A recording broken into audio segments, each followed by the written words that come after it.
भाद्रपद शुक्ल तृतीया को मनाए जाने वाले हरतालिका तीज व्रत की कथा इस प्रकार है। एक बार भगवान शिव ने पार्वती जी को उनके पूर्व जन्म का स्मरण कराने के उद्देश्य से इस व्रत के महात्म्य की कथा कही थी। श्री भोले शंकर बोले, हे गौरी, पर्वतराज हिमालय पर स्थित गंगा के तट पर तुमने अपनी बाल्यावस्था में 12 वर्षों तक अधोमुखी होकर घोर तप किया था। इतनी अवधि तुमने अन्न न खाकर पेड़ों के सूखे पत्ते चबाकर व्यतीत किए। माघ की विकराल शीतलता में तुमने निरंतर जल में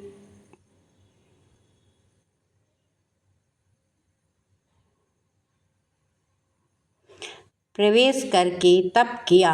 वैशाख की जला देने वाली गर्मी में तुमने पंचाग्नि से शरीर को तपाया। श्रावण की मूसलाधार वर्षा में खुले आसमान के नीचे बिना अन्न जल ग्रहण किए समय व्यतीत किया।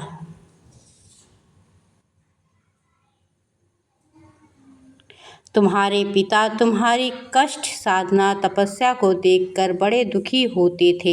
उन्हें बड़ा क्लेश होता था। एक दिन तुम्हारी तपस्या तथा पिता के क्लेश को देखकर नारद जी तुम्हारे घर पधारे। तुम्हारे पिता ने हृदय से अतिथि सत्कार किया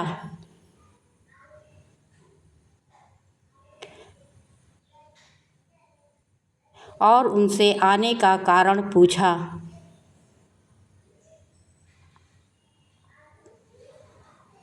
नारद जी ने कहा, गिरिराज, मैं भगवान विष्णु के भेजने पर उपस्थित हुआ हूँ। आपकी कन्या ने बड़ा कठोर तप किया है। इससे प्रसन्न होकर वे आपकी इस पुत्री से विवाह करना चाहते हैं। इस संदर्भ में मैं आपकी राय जानना चाहता हूँ। नारद जी की बात सुनकर गिरिराज गदगद हो उठे। उनके तो जैसे सारे कलेश ही दूर हो गए। प्रसन्नचित्त होकर वे बोले, श्रीमान, यदि स्वयं विष्णु मेरी कन्या का वरण करना चाहते हैं तो भला मुझे क्या आपत्ति हो सकती है।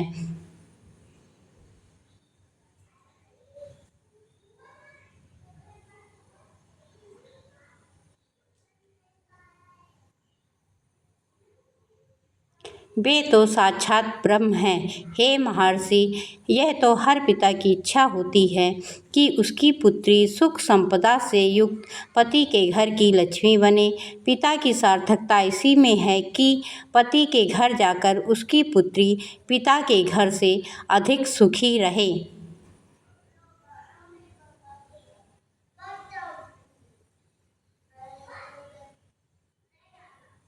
तुम्हारे पिता की स्वीकृति पाकर नारद जी भगवान विष्णु के पास गए और उनसे तुम्हारे विवाह के निश्चित होने का समाचार सुनाया। मगर इस विवाह के संबंध की बात जब तुम्हारे कान में पड़ी तो तुम्हारे दुख का ठिकाना ना रहा। तुम्हारी एक सखी ने तुम्हारी इस मानसिक दशा को समझ लिया और तुमसे उस विक्षिप्तता का कारण जानना चाहा। तब तुमने बताया, मैंने सच्चे हृदय से भगवान शिव शंकर का वरण किया है, किंतु मेरे पिता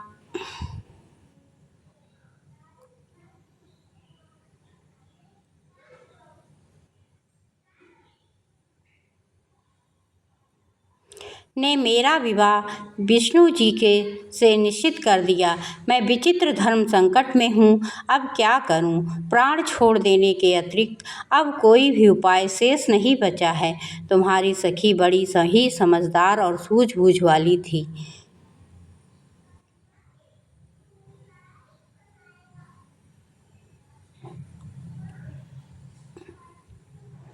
उसने कहा, सखी, प्राण त्यागने का कारण, इसमें कारण ही क्या है। संकट के मौके पर धैर्य से काम लेना चाहिए। नारी के जीवन की सार्थकता इसी में है कि पति रूप में हृदय से जिसे एक बार स्वीकार कर लिया,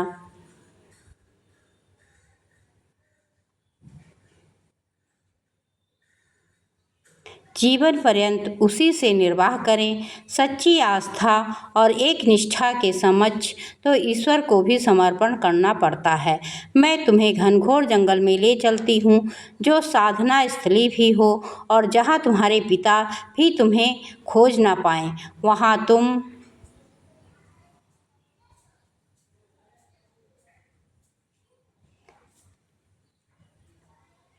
साधना में लीन हो जाना। मुझे विश्वास है कि ईश्वर अवश्य ही तुम्हारी सहायता करेंगे। तुमने ऐसा ही किया। तुम्हारे पिता तुम्हें घर में ना पाकर बड़े दुखी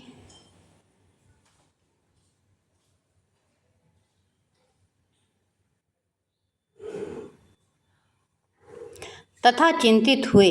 वे सोचने लगे कि तुम जाने कहाँ चली गईं। मैं विष्णु जी से उसका विवाह करने का प्रण कर चुका हूँ। यदि भगवान विष्णु बारात लेकर आ गए और कन्या घर पर ना हुई तो बड़ा अपमान होगा। मैं तो कहीं मुँह दिखाने के योग्य भी नहीं रहूँगा। यही सब सोचकर गिरिराज ने जोर जोर से तुम्हारी खोज शुरू करवा दी। इधर तुम्हारी खोज होती रही और उधर तुम अपनी सखी के साथ नदी के तट पर एक गुफा में मेरी साधना में लीन थी। भाद्रपद शुक्ल की तृतीया को हस्त नक्षत्र था। उस दिन तुमने रेत के शिवलिंग का निर्माण करके व्रत किया। रात भर मेरी स्तुति के गीत गाकर जागी।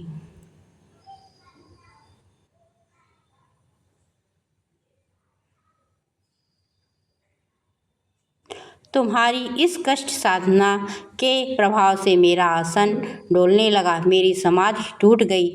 मैं तुरंत तुम्हारे समक्ष जा पहुँचा और तुम्हारी तपस्या से प्रसन्न होकर तुमसे वर मांगने के लिए कहा।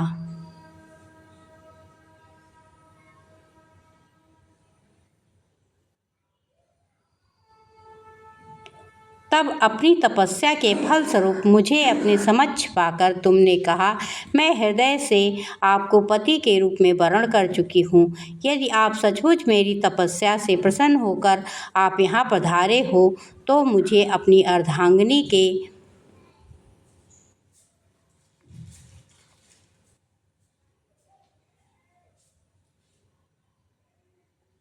रूप में स्वीकार कर लीजिए। तब मैं तथास्तु कहकर कैलाश पर्वत पर लौट आया। प्रातः होते ही तुमने पूजा की समस्त सामग्री को नदी में प्रवाहित करके अपनी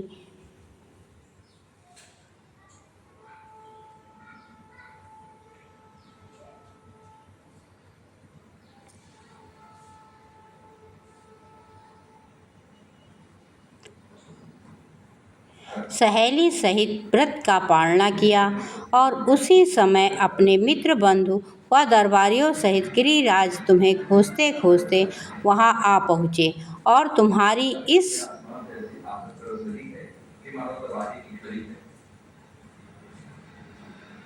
कष्ट साधना साध्य तपस्या का कारण तथा उद्देश्य पूछा।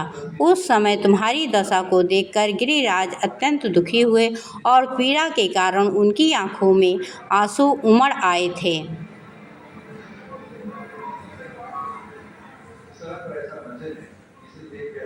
अपनी तपस्या की कसौटी पर खरी उतर चुकी हूँ। आप क्योंकि विष्णु से मेरा विवाह करने का निर्णय ले चुके थे, इसलिए मैं अपने आराध्य की खोज में घर छोड़कर चली आई।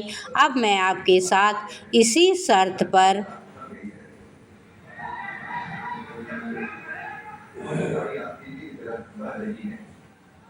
घर आऊँगी कि आप मेरा विवाह विष्णु जी से ना करके महादेव जी से ही करेंगे।